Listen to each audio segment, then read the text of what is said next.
आपकी दुकान के सामने ही ब्लास्ट हुआ था? जी, मेरी दुकान के सामने ही ब्लास्ट हुआ था। ये साइकिल आप देखें, तीसरी लाइन में साइकिल नंबर में जो है मेरे भाई की फोटो है, मेरे छोटे भाई थे वो। तो उस समय जो है कोई भी चीज़ मिलती थी वो मुझे ही दिया करते थे, लेकिन मैं उस समय आया था तो कहीं गया हुआ था। आने के बाद जैसे ही मैं यहाँ खड़ा हूँ तो उनको पता चल गया है ये चीज़ है। कितनी भीड़ थी उस वक्त और अफरा तफरी फिर कितनी ज्यादा? मैम, धनतेरस का दिन था, आप ही समझते हैं तीज त्योहारों में मार्केट की क्या पोजीशन रहती है, आपसे कुछ छुपा है नहीं। तो मार्केट में जो धनतेरस होने की वजह से अपना हर कोई चाहता है कि उस दिन पूजा के लिए कुछ नया सामान वगैरह लिया जाए, तो उसके हिसाब से मार्केट में काफ़ी रौनक मेला था। कुल मिलाकर कह सकते हैं कि यहाँ पर मैं आपको दिखाना चाहूंगी कि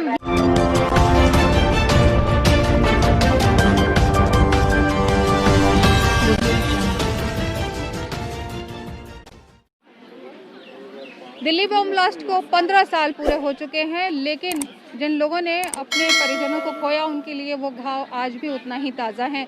हम इस वक्त सरोजनी नगर मार्केट में मौजूद है और यहाँ पर तमाम वो परिवार मौजूद हैं जिन्होंने अपने लोगों को यहाँ पर खोया था और जो इस पूरी घटना के चश्मदीद गवाह थे। बताइए अपने बारे में थोड़ा। आज आप मेरा नाम मनीषा माइकल है और यहाँ पे मैंने 29 अक्टूबर को 2005 में अपनी पूरी फैमिली को खोया था, मेरे फादर, मेरी मदर और मेरे ब्रदर को। कितना मुश्किल रहा ये सफ़र 15 साल का आप लोग? ये 15 साल का जी सफ़र इतना मुश्किल रहा कि जो हमारी मैडम है वो अभी तक डिप्रेशन में है और हमारी हालत ठीक नहीं ना। इस टाइम हमें कोई सपोर्ट करने वाला नहीं, एक मनीषा माइकल के अलावा। आप बताइए क्या हुआ था उस दिन, कितने बजे का वक्त था, थोड़ा बताइए। 29 अक्टूबर 2005 6:10 हुए थे। 3 जगह दिल्ली में ब्लास्ट हुआ। किसी ने सोचा भी नहीं था ऐसा हादसा होगा। बेकसूर लोग शहीद हो गए, अपंग घायल हो गए। हमने कहा था सरकार इनको उम्र भर के लिए गोद ले, एक ऐसा आयोग बनाए जो इनकी सहायता करे, इनको नौकरियां दे जो और इनको आर्थिक सहायता करे, मुआवजा देने के बाद ना भूले।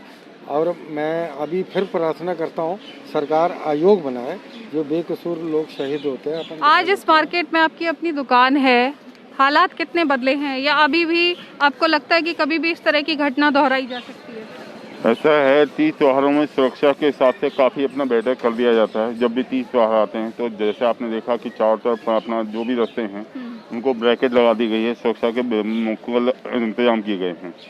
लेकिन अपना यहाँ पे जो है सर, मैं सरोजनी नगर मार्केट में श्याम जूस कॉर्नर का ओनर हूँ। मेरा नाम आपकी दुकान के सामने ही ब्लास्ट हुआ था? जी, मेरी दुकान के सामने ही ब्लास्ट हुआ था। ये साइकिल आप देखें, तीसरी लाइन में साइकिल नंबर में जो है मेरे भाई की फोटो है, मेरे छोटे भाई थे वो। तो उस समय जो है कोई भी चीज़ मिलती थी वो मुझे ही दिया करते थे, लेकिन मैं उस समय आया था तो कहीं गया हुआ था। आने के बाद जैसे ही मैं यहाँ खड़ा हूँ तो उनको पता चल गया है ये चीज़ है। कितनी भीड़ थी उस वक्त और अफरा तफरी फिर कितनी ज्यादा? मैम, धनतेरस का दिन था, आप ही समझते हैं तीज त्योहारों में मार्केट की क्या पोजीशन रहती है, आपसे कुछ छुपा है नहीं। तो मार्केट में जो धनतेरस होने की वजह से अपना हर कोई चाहता है कि उस दिन पूजा के लिए कुछ नया सामान वगैरह लिया जाए, तो उसके हिसाब से मार्केट में काफ़ी रौनक मेला था।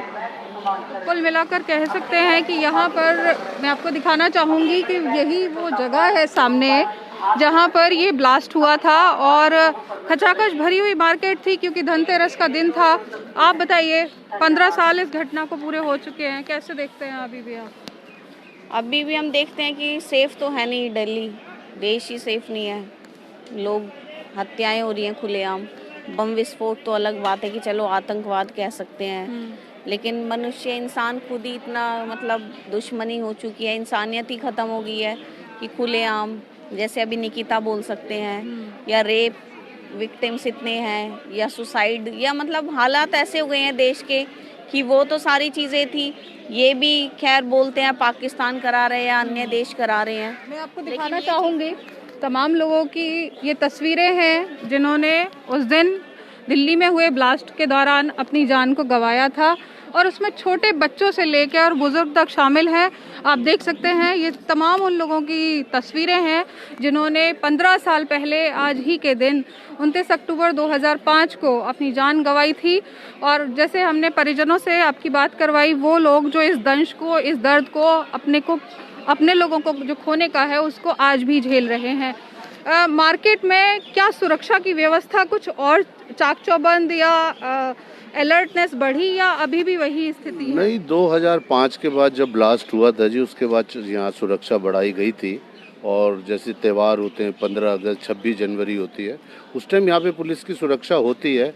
और हमारे कम से कम यहाँ 40-45 सीसीटीवी कैमरे भी लगे हुए हैंगे। सुरक्षा के हिसाब से मार्केट ठीक है। अलर्ट हुए हैं लोग? हाँ, बिल्कुल अलर्ट हुए हैंगे। वो हमारे यही है डिमांड कि भाई ये जो 15 साल आज इस बम ब्लास्ट को हो गए हैंगे, जो लोग डेथ कर गए हैं, जिनकी मर गए, उनके बच्चे अभी बड़े हो गए हैंगे। सरकार से हमने बहुत बार डिमांड करी हैगी कि जी सरकारी नौकरी में 2% रिजर्वेशन दिया जाए जो लोग विक्टिम्स हैं, ताकि उनके बच्चे जो हैं सरकारी नौकरी में लग सकें और उनको कुछ मर्रम की सरकार आप भी लगा विक्टिम सके। हैं? इनके बेटे कुछ की मिला आपको? हाँ, सरकार ने हमारे लिए मदद की है, लेकिन क्या मदद अब तक मिली आपको? कुछ पैसों द्वारा मदद की है। हाँ। और आशा रखते हैं कि भविष्य में भी हमारे लिए मदद के सहयोगी होगी सरकार। आप बताइए। जी, मेरा नाम विनोद पोदार है। मेरा एक बेटा 7 साल का करण पोदार एक्सपायर हुआ था। बेटी इंजर्ड हुई थी और आप मार्केट आए थे क्या? मैं मार्केट में था, उस बच्चों को लेके आए थे मार्केट करने के लिए। और बाकी बेटी है, बेटी भी इंजर्ड हुई थी, उसको भी काफ़ी मतलब 70% में बर्न था। तो मेरी राइट साइड की पैर कट गया था। तो अभी मैं आर्टिफिशियल लिम्ब लगा रखा है। पर वही है कि ये स्टार्टिंग में तो दे दिया था लिम्ब का पैसा, लेकिन अब मुझे 10-15 साल हो गए, अभी तक गवर्नमेंट देने को तैयार नहीं है, अपने पैसे से खरीदो। तो विक्टिम्स जो हैं उनको कुछ मदद उस वक्त तो मिली, लेकिन अभी भी उनकी जो ज़िंदगी की दुश्वारियां हैं वो कम नहीं हुई हैं। और वो लोग ये चाहते हैं कि थोड़ा सा सरकार उस पर ध्यान दे, आर्थिक रूप से कुछ और मदद जो उनको दी जा सकती है वो दी जाए।